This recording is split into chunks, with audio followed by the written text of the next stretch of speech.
Hey, to all the managers and leaders out there, your role is like being a maestro, conducting a collection of different people, challenges, and triumphs. It's not always easy, we know that, to keep everyone in harmony, but when it works, it's pure symphony. So join us by the virtual water cooler as we share learnings and strike the right chord for success together. Howdy. Hello. It looks like it's white t-shirt day. Yeah.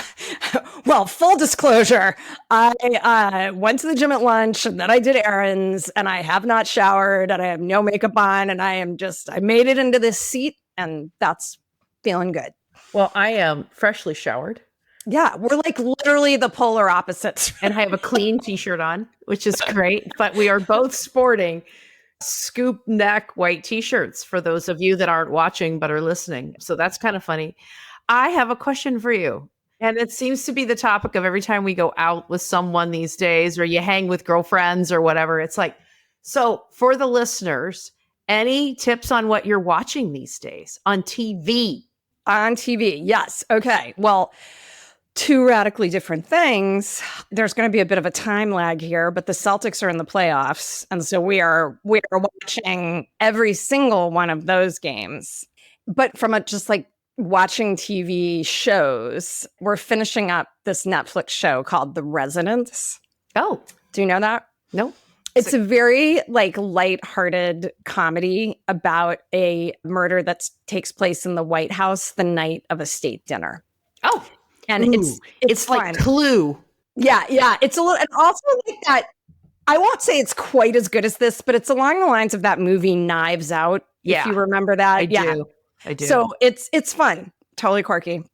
So that's what we're rolling with right now. You know, a little Celtics action, and then some. That's a good blend. Yep. What about you?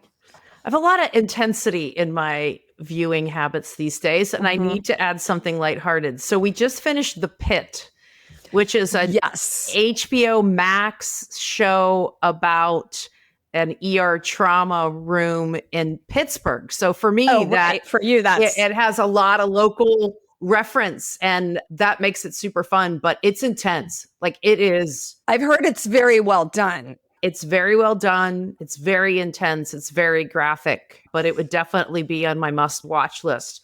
And then I'm watching last season of Handmaid's Tales, and I'm just that's not light. No. And I'm going to add no additional commentary because it'll take you down a path that we don't want to go on this pod.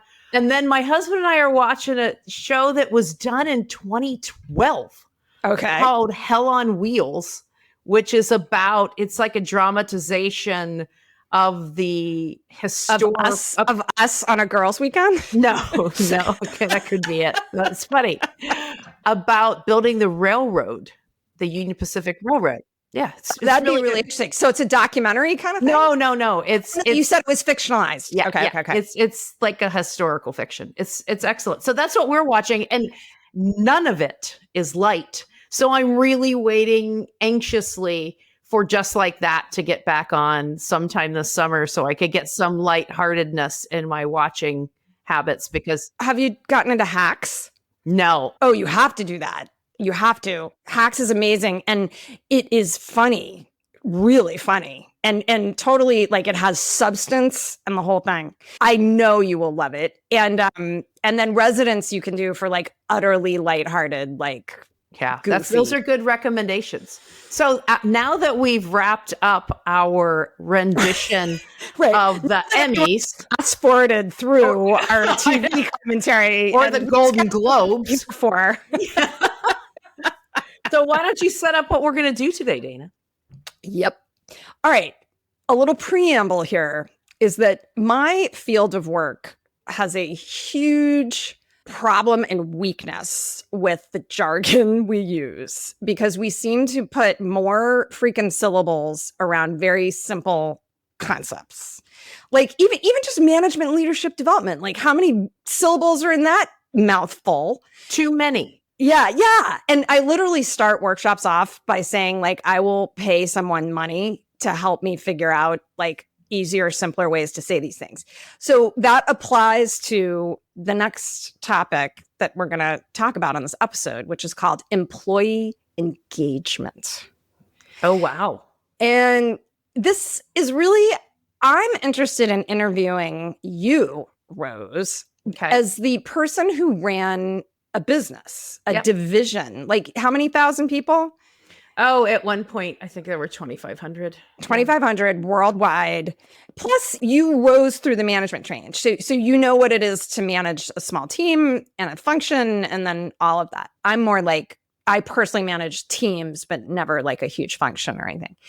And I'm interested to hear from like a business person's point of view why they think this matters and what it actually looks like to you. You know, like what is a team or an organization that's engaged doing or not doing? Because I think it's that this is one of those drumbeats that folks in my world, some would say it's an HR world or like an organizational development. You're always like, employee engagement is so important, but it just feels too theoretical. You know what I mean? I want to talk about it with you on practical terms. And I also, if you think there's sort of elements to what we're talking about that are sort of not practical, let's talk about that too. And just for the listeners, you know, as any former corporate employees, Dana and I often prep for our podcast sessions. And, you know, we think about the questions that we want to ask the people that we have on as guests. And if we're going to do a different format, Dana will send me some questions. I'll send her some questions. And she sent questions over. But in this case, I skimmed them and I did not completely prep. So I could give you, and I did that intentionally, not because I was lazy. Dissing my questions? No, I'm not dissing your questions. All I'm saying is that I wanted to give you real from the heart responses. Yeah. Not overly rehearsed. Yeah, no, totally. I didn't want to rehearse anything. Like, I didn't want to think about the examples because I want to give you what comes top of mind, because top of mind is typically the things that had that most impact on you because it was either positive or negative in the organization. And feel free, we can like go whatever direction you feel is relevant. Like those questions were more just a jumping off point. So if there's something else you want to talk about related to this, let's do it. What does it even mean to you as a former manager of a 2,500 employee business group with how much revenue? I probably should keep it generic, but we'll say billions. General. So with that, like when someone says employee engagement is important, like first of all, what do you think of? Like, what does that mean to you? And two, do you agree that it's important? Okay. I don't know if this is the right answer because I didn't ever work in your world, but for me, employee engagement is aligning followership to the strategy. Like, how do you get people to understand the strategy, not only where you're going, but why you're going there and what role they play in achieving that end state? So that's point one. Point two, it also means to me creating an environment where you can bring all the voices to the table, right? And we've done sessions on the pod about psychological safety. So that's an element of it. But, you know, you're going to make the best decisions when you get the most amount of data. And I'm not saying that everybody is a decision maker in setting that direction or that strategy or that endpoint, point of light, what lighthouse, so many different words for it. We've called it so many things over the years. But when you see that end state where you want the organization to achieve, that you bring all the data and the voices to the table. So those are the top two things for me for employee engagement. One, followership, and two, getting all the voices and the data to the table. And by followership, you mean sort of true buy-in to like engage and support the strategy. Commitment, not compliance. Right. Yeah. And so interestingly, now, shocker, even in my field, there's a million different definitions of employee engagement. Yeah. It's one of those terms that's so like vague that it could mean many different things. But I came across a research study done by ADP, and they have a research institute. So like this is real research. And I liked their definition because it was so simple, which was the emotional state of mind that causes people to do their best work. Oh, interesting. Sustainably. Do their best work, sustainably, meaning it lasts over time. Yeah.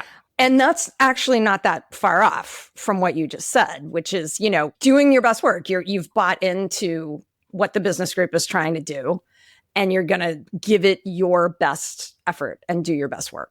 Yeah. The only thing that I would add to their definition is with that clarity of end state, because people could be doing really great work that has absolutely nothing to do with what you're trying to create in terms of organizational strategy and value for your customers. So that would be the only thing that I would add to. I think that's a great definition. I love it. Yeah. Well, but it's a good nuance, which is that, not to use a cliche metaphor, but everybody's rowing in the same direction towards the same end That's game. right.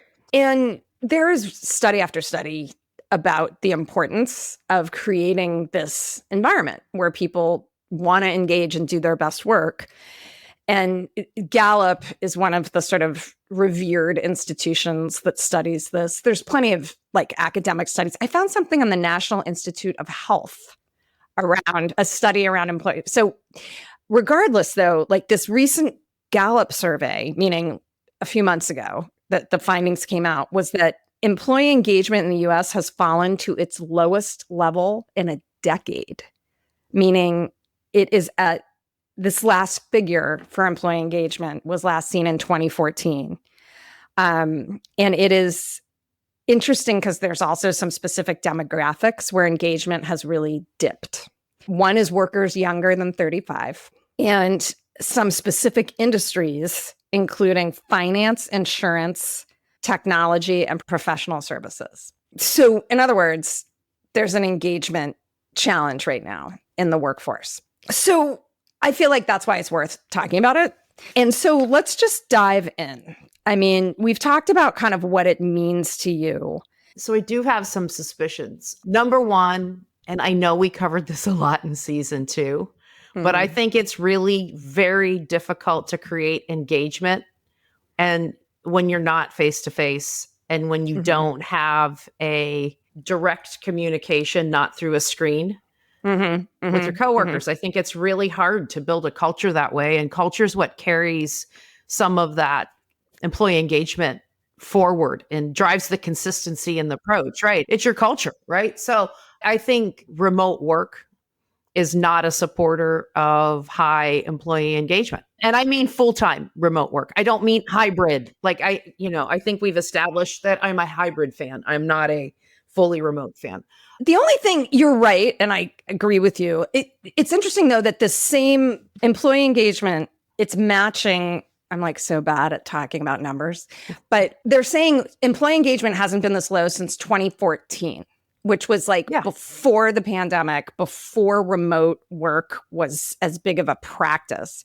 So it certainly can happen regardless, but I do think that there is something about somehow your sense of connection to the workplace has gotten degraded. And I also think technology doesn't help in many different ways. But you would argue in 2014, there wasn't a ton of technology that was supporting remote work. Having said that, it may, and I don't know this, I would have to go look at the data and see what happened in 2014, which I haven't done because I didn't know we were going to go down this path. But it could be, is we've just, especially in tech, have been rolling through this constant wave of layoffs. And it's one thing to do a reduction in force. It's part of running a business. I'm sorry. It's painful. It's horrible for the people.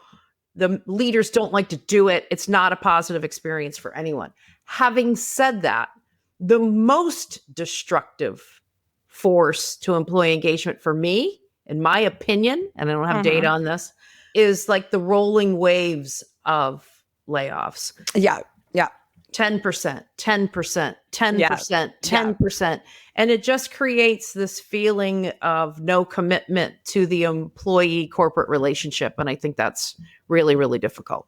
Well, you're hitting there on, I think, what is a fundamental sort of underpinning to all of this, which is that, this employee-employer, for lack of a better word, contract has just radically changed over the decades. In the 60s and 70s, And even before, there was this idea that you would stay at one organization a really long time.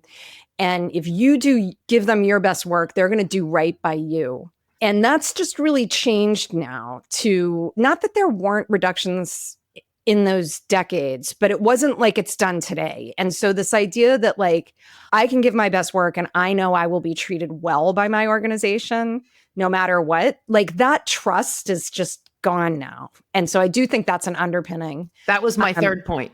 I think that there's been too many violations of the contract, and the foundational trust has been fractured pretty substantially. And we're putting contract in air quotes. Everyone. Yeah, right. And this is a good thing, but I do think that then came the 80s, right? With this like hustle culture that was all about work, work, work, constant work. And, you know, Wall Street, if you know that movie, is a good example of that. And this idea that the best way to be successful, or the best assurance of being successful and show you're successful, is that you can work all the time, you know, that you're constantly gonna be available and all of that. And that you and I sort of grew up in that culture that only got worse once there were devices that made it really easy to reach you 24/7. And I really feel like these younger generations are trying to reset that. And I'm glad. Like, I'm glad that this idea that this constant hustle and being available 24/7 is not a way to live. I'm not saying don't work hard.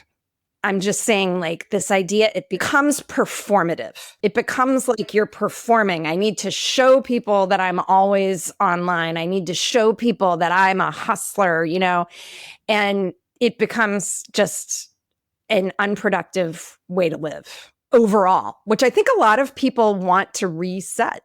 Sure, I agree. But it was just, I just wanted to poke a little bit at why the employee engagement scores were so low. And let me share that data, because I didn't give the number, which was that this Gallup survey this year found only 31% of employees engaged. Wow. And that was based on replying to a variety of indicators that indicate, you know, engagement. Yeah. That's interesting. Okay. So what are we going to do about it? Well, no. So this is the question. So great. Wonderful to talk about all this data, blah, blah, blah. But from your perspective, Rose, what told you that your workforce was engaged, and what didn't? Like, what were the ways you gauged whether or not you had an engaged work group? And how did you, well, first let's ask that, and then I'll ask, like, how did you foster it? Yeah, how did I know? The openness of the dialogue and meetings, the excitement to challenge each other in a productive manner such that the response or the decision that we would make was the best one. Celebrating victories and seeing others celebrate victories. Having people being able to clearly articulate, even at the individual contributor level, what the strategy was and how they were contributing to it. And I have to tell you, it was just fun. Yeah. And you actually enjoyed your work, right? Like, not that there weren't moments of stress and all that, but in general, we were having winning. A good time. Winning's fun. Yes. Oh, by the way, if you want an engaged workforce, like, they want to work for a winner. Your point about pausing to celebrate is so important. And it is such low-hanging fruit. And it is, having worked in so many different sectors and industries, it is one of the most skipped elements of sort of management is pausing to celebrate or recognize good work. And yet people want to work for a winner. So, you know, why, I don't understand why people don't pause to do that more, but believe me, they don't. And I'm always begging them. And, you know, people bring you problems. That's probably the other thing. That's another one. Yeah. Yep. People bring you problems because they're not afraid of ramifications. They're trying as hard as you are to get to that point of light, that end state of the business where you as an organization are trying to achieve. So those are probably the things that were most obvious to me. And again, you see smiles on faces. You know, I know what you just said about working all hours of the night, but you see people engaged in their work. Because they want to be. Like, so if you get so an that's email. actually really a good point you're making. I would be lying if I said that during those years we weren't working so hard. But while you're emailing at night, trying to get something resolved, everybody was in because everybody felt part of this team. So what you're talking about is, by the way, my comment before wasn't about we shouldn't ever work outside of 9 to 5. No, I get that. We were grinding. Like, let's just be clear. We were grinding. So what you see in environments of high engagement is, again, we're going to get into this jargon, is you see people willing to give discretionary energy to things, meaning beyond their core hours. And you see that. And it can also be not just about time. It can be about someone who is like, wow, that's important, and I should communicate that to so-and-so. Even though that's not necessarily expected, it's like you're so sort of engaged that you want to make sure that the right connections are made and people have information and just everybody's all in and willing to help each other. And it's this discretionary effort that you want to see, and that is an indicator. You want to lift your teammates up and not let them down. Let them down. So, I mean, you do what it takes. Yep. Interestingly, though, Rose, like everything you've said are outcomes of an environment with high psychological safety. Of course. Which is like, it's not like I led you there, it just is what it is. So, all right. So we know it's important. So how did you focus, whether or not you were thinking week to week, I want to create employee engagement, like how were you fostering that? Okay. There's a few things. I am going to start with the strategy. And when we did this well, in the organization that I felt was the best organization I was ever a part of. And people to this day, I still run into people and we all agree, like it was like this, that was fun and we were winning. And hopefully it was great. all of us have that in our team. lives. Yeah, it was so magical. But we were super intentional and purposeful about the strategy and the communication of it. And I know I've given this example before, but this specific approach was brought to me by Jack and Carol from the University of Virginia's Darden School. I took a class with them. Don't remember their last name, but I'll never forget Jack and Carol.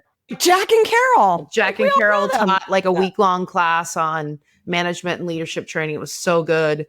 And they said, you don't ever underestimate the importance of consistency in your communication. Yeah. And consistency of the message. So I would start every single open forum, every single quarterly webcast with the strategy. I'd use the same slide. I'd provide an update on how we were doing against it, what was working and not working. And I would ask in every session, does everybody know the strategy? And inevitably someone would raise their hand that they didn't. So they were new. They hadn't been to an open forum yet. They weren't paying attention. It really didn't matter why. But there was always a reinforcement of the narrative on the strategy. Point one. Point two, you just try and find means to keep the lines of communication with your workforce open. And that could come through open forums where you answer questions in a big audience, to brown bags where you get a small audience and hear the input, to taking one-on-ones with people that you don't necessarily always meet with just to hear their perspective and their learnings. So I think those two things and the celebration of the wins were really, really important. And, I'm old school. You do what you measure. So we measured our success and we spent months trying to find the right indicators that would allow us to drive the right behaviors in the organization. Because, sometimes you come up with an indicator and it has secondary impact that you didn't intend. So we spent a lot of time understanding what those indicators would be. Please share those, because that is the eternal, like, what do you measure? It would have absolutely no relevance to this audience. But what we were starting to measure is we would measure like the amount of compute and the amount of cores and the equipment that we would sell into. such that we knew that we were moving more workloads and more performance onto our architecture. So it was that kind of thing. Like, what is your end state? What are you trying to achieve? You're trying to get people to move off of that thing and onto your thing. How do you know that they're moving? Well, you sell more and you sell bigger ones. Right. That's so, yeah. So, but it was hard. That guy said it in 45 seconds and it probably took 4 to 6 months to figure it out. Well, and it's like an engaged employee understands the outcomes that the organization is striving for. And it depends on your level of how you connect your own work to that. But it's sort of like an engaged organization like knows if you're meeting your milestones and meeting your goals. We had the benefit at Intel of getting measured on our management and leadership. And I think the big thing there is just accepting the input as a gift and making the personal changes required to be more effective for your organization, which is really freaking hard. Yeah. I've told the story of when I got one that, mine were always pretty good. And I got one that was really bad and I just cried. Yeah, it was painful, but you kind of get over the emotional part and you're like, well, I can cry and ignore it. Nothing will get better. Or I can cry and action it. And that's the other thing that we did. So this is, I guess, my final point. This will be 4 points. 1, the strategy. 2, the engagement with the employees, the indicators, which are personal indicators and business indicators. And then, honestly, the 4th one is your say-do ratio has to be really, really high. And I say this all the time. I stole it from my dear friend, Sandra Rivera. Remind us what that is. So if I get organizational feedback and I get on a webcast and I say I'm going to focus on improving the engagement, because sometimes I measure that in our satellite sites, I actually have to put programs in place to make sure that happens so I can come back next year when the results come out and say, I said I was going to do this, I did it, and here are the results. So allow me to connect that to some very interesting data from this ADP research study. Oh, I'm excited. Yeah. Which is basically say-do ratio, meaning you actually do what you say, is about trust. Yes. Do they actually believe you're going to do it? Right. And so ADP found that a worker is 12 times more likely to be fully engaged. So that's the max level of engagement, right? 12 times more likely to be fully engaged if he or she trusts the team leader. Oh, fascinating. So whatever level that may be, your direct manager for sure, but then on up the chain. And then another data that, again, just links to that, 45% of those who strongly agree that they trust their team leader are fully engaged. Yeah. So the impact of the say-do ratio is no joke. Right. No joke. And I think with the say-do ratio also comes transparency around accountability. Right. So if I make a decision as a leader that doesn't turn out great, and let's just say I don't know a single leader who has been perfect in their decision making. If they tell you that they are perfect, they're liars. Right. Liars. I will go as bold as to say they are lying to you. But if you make a bad decision, we would do postmortems. We would understand how we made the decision. Did we miss a piece of data? Did the market change underneath us? Were we too slow to execute? And then you got to go back in front of your organization and you got to say, I decided this is how it turns out. This is what I'd learned. And this is what we're going to do differently moving forward. And if you don't do that, it can also break down trust.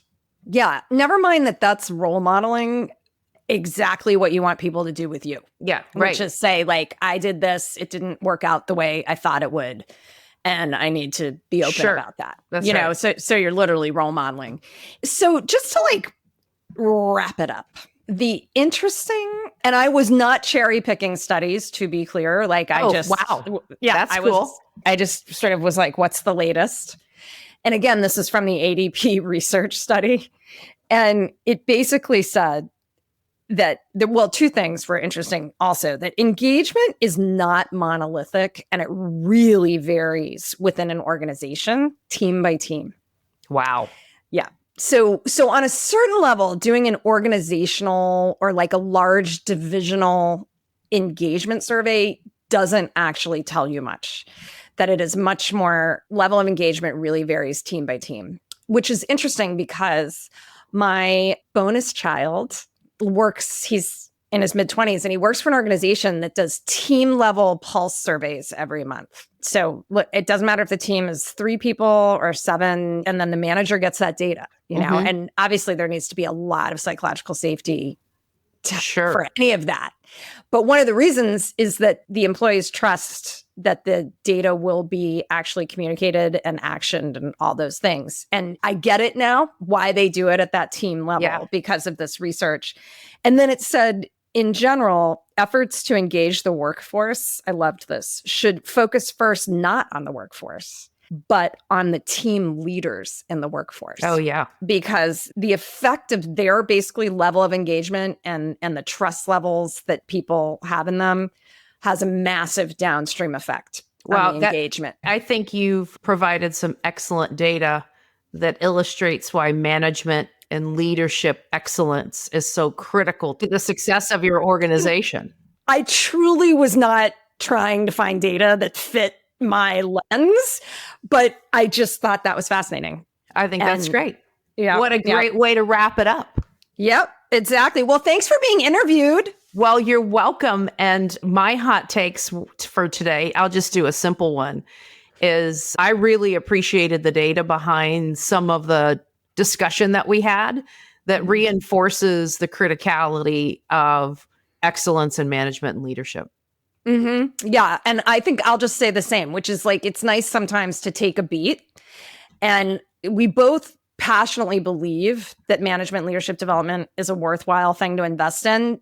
It's important to take a beat and really go back to the data to think about why. Right. And so this just really helped me do that. And I appreciated it. And with that, we'll catch you next time on Maestro Mindset. And by the way, before we cut, a quick shout out to our producer, Fina Charleston. Thank you so much, Fina, for always taking some of our flubs and faux pas and producing an excellent show. So thank you and shout out to Fina. And we'll talk to you soon. Fina. Yeah. Bye. Bye.